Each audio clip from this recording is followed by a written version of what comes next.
Hi, I'm Dr. Boyce Watkins from Your Black World, and I had some stuff to do, but I had to stop for a second to make a remark about something that I saw in the media, and I think that it's a good teaching and learning point in terms of helping all of us understand how to be the best that we can be.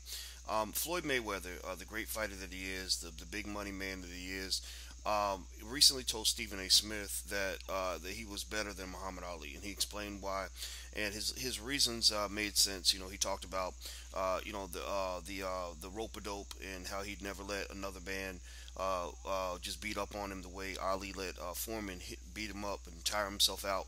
And he talked about some other things, and basically the conclusion was, I'm the greatest, and I am solely the greatest, and that is it.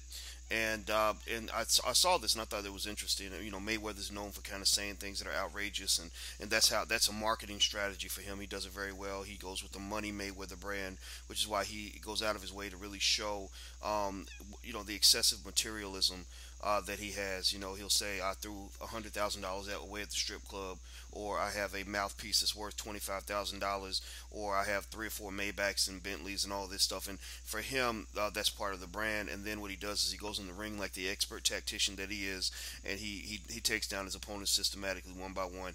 God bless him. I think that's wonderful. But here's where I got to go with this Ali thing, and this is something I need Mayweather to understand. Here's the reason why you're not. Not only are you not greater than Muhammad Ali, but you're not even greater than Manny Pacquiao. And let me tell you why you're not. You'll probably beat Pacquiao in the ring. And pound for pound, you might be as good in the ring as Muhammad Ali.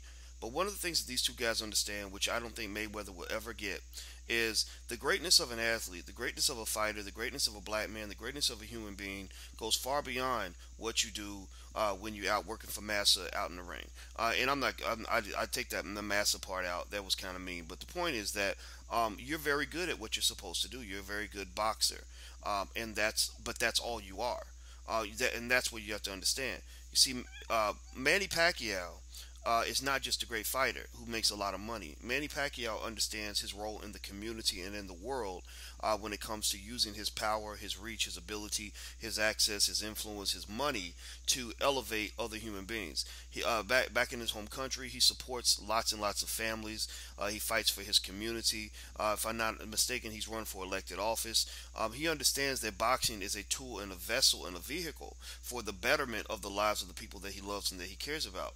Floyd Mayweather, unfortunately, has really been brainwashed and trained. He says, I'll never be brainwashed into believing that Ali's better than me, but you've certainly been brainwashed to embrace the kind of coonery that the white man sells to black men to make us think that all we are meant to be is a sideshow, that all we're meant to be is entertainment, that all we're meant to do is to be big bad brutes to go out and beat each other up for money and get paid for that. Well, I mean, in that category, you're absolutely the best. But understand, I mean, a lot of things that you do, brother, are just kind of ignorant. I mean, just, you've got a whole community where you got black men out here being shot down the street by police. You got black men are the most incarcerated group of human beings on the planet. Nobody gets sent to prison more than black people do. Black people lead the way when it comes to poverty. We lead the way when it comes to educational inequality. There are so many things that Floyd Mayweather's power and wealth and access could do that could help millions and millions of people. And that's something that doesn't even appear to be on his radar screen. I'm sure he takes care of his clique around him. But outside of that, you don't really see Floyd Mayweather taking the forefront on anything other than, I'm going to go knock a nigga out. That's pretty much what Floyd Mayweather has been trained to do. So, brother, you really have been brainwashed. Maybe not when it comes to boxing. Boxing, you are absolutely brilliant, but when it comes to actually fighting for something greater than yourself, you failed that test miserably. I mean, horribly.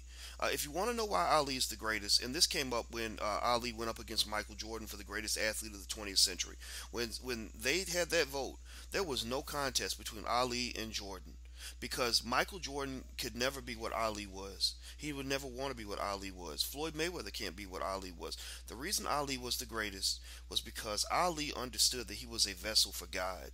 He was a vessel for the upliftment of everyone, for all of humanity, for all of black people. If you look at Ali's life, and I encourage Mayweather to study his life, not in the ring, study his life outside the ring. Muhammad Ali understood, even back when he was in Louisville, Kentucky. He's actually a second cousin of mine, by the way. I'm from Louisville, and Ali's related to me by marriage. I believe his cousin married my auntie or something like that. So there's a little bit of a connection. I've always loved this man. I looked to this man for inspiration. When he was talking about, I'm fighting and doing this for the babies, for the future, I was one of those babies. When I go through something difficult, something hard, hard, I read about Ali's life and the battles he fought in his life, and I say, man, if he can overcome this in 1965, 1968. I can overcome this in 2012, 2013, 2014, right? And so the thing is, Ali did just do that for me. He did that for millions of people. Go back to Ali's life. Ali, of course, he was the greatest fighter, the youngest heavyweight champ, and all that. I mean, in the ring, he was special. He was very special. But Ali understood. Look, when I step out of this ring, people are watching me. Kids are looking up to me. My community needs me. He took a stand on something that he didn't have to take a stand on. Floyd Mayweather would never do that. Floyd Mayweather would never in a million years take a righteous stand on any issue that did not involve putting money in his bank account and buying him another Bentley. That makes you a little bit of a money addict. You are a slave to the dollar bill. That's it. You take the money out of Mayweather and there is nothing left. There is nothing left. But you take Ali out of the ring and you still have a great man. You still have one of the greatest diplomats in all of human history, one of the greatest prophets of all time, one of the most amazing black men ever. Look, Ali lost the peak of his career taking a stand on an issue that he did not have to stand up on. He stood up to the white man on the Vietnam War and said, Viet Cong ain't never called me nigga. And this was in the 1960s where you can get killed for that type of stuff. Floyd Mayweather would never do that.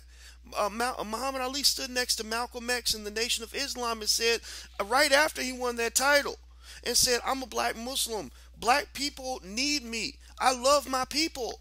And he embraced his people. He didn't run away from his own people to embrace coonery and to say, oh, but at least I got money. I'm going to go out and throw money over all of y'all and let y'all know how I'm better than you because I'm driving a Bentley and you're not.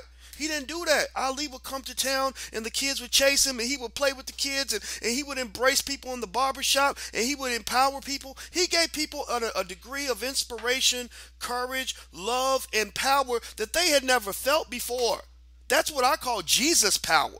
I call that Jesus power because, again, I don't even go to church, but this is a good analogy.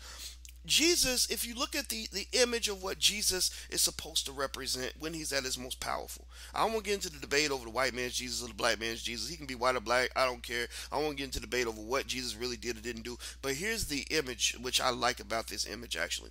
Jesus power to me is, there's two types, at least a couple types of power. There's the kind of power where you tell people how your life is so much better than theirs. Look at the private, like the Jay-Z and Kanye West song. Look at the private jets flying over you. Okay, so I'm in a private jet, but you ain't gonna be in one because you ain't shit. I'm special. That's what you're kind of saying. Watch the throne. Look at me in the throne. Look at how special I am. Look at my car I got. Look at the woman on my arm. Look at the house I'm living in. It becomes like a little bit like the Hunger Games, that movie where you have a couple people that are doing really well. Everybody else's life sucks, and these two people are being held up as some sort of beacon of hope because they're doing so well, and everybody else's life sucks.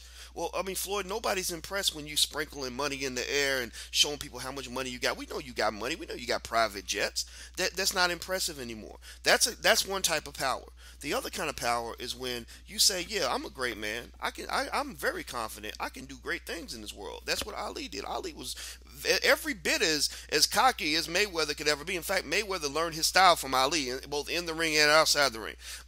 But Ali also said, not only am I great, but we can all be great.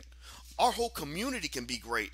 I'm taking all of Africa with me when I go to greatness. I'm taking every black person on the planet with me when I go to greatness. When he went to fight George Foreman in the continent of Africa, Muhammad Ali went there with a mission to embrace all the people on the continent of Africa.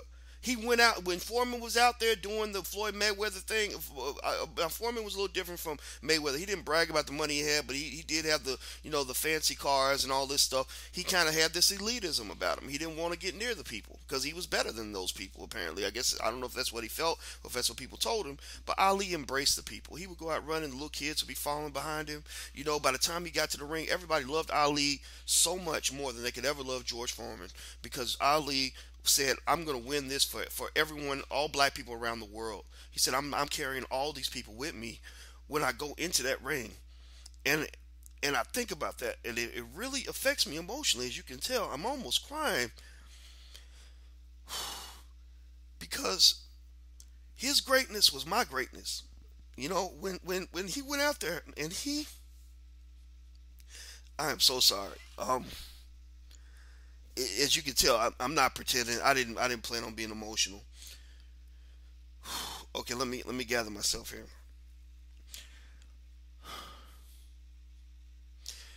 When Ali took on the power structure, and when Ali went out into that ring and said, "I can do the impossible, and I'm gonna take you with me,"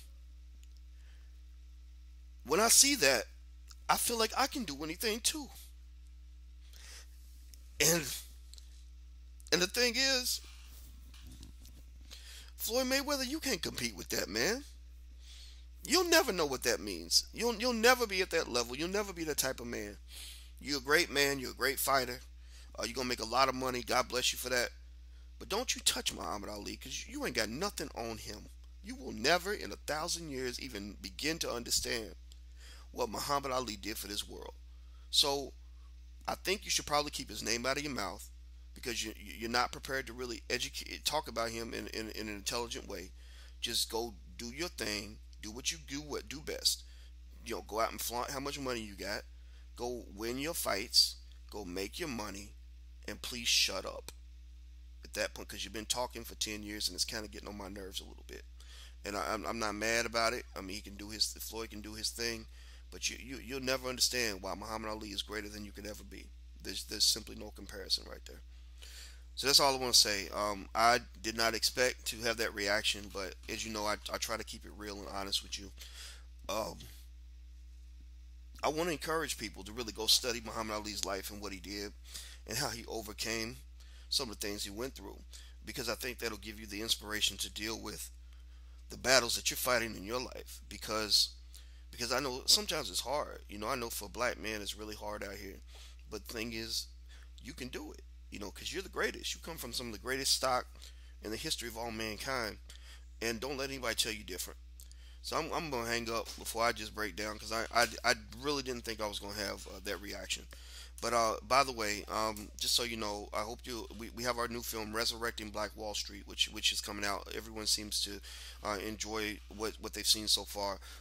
It's all about the Black Wall Street massacre in 1921, as well as how we can resurrect the economic principles that led to the development of one of the greatest economic creations in all of Black history. You can check out the film at resurrectingblackwallstreet.com. That's resurrectingblackwallstreet.com. Resurrecting is spelled RESURRECTING. So that's one S and two R's. If I don't get that wrong. Anyway, I'm about to hang up, because I might have embarrassed myself right here. But thank you guys for watching, and God bless you. I'm Dr. Boyce Watkins from Your Black World. Please take care. God bless. I'm gone. Peace.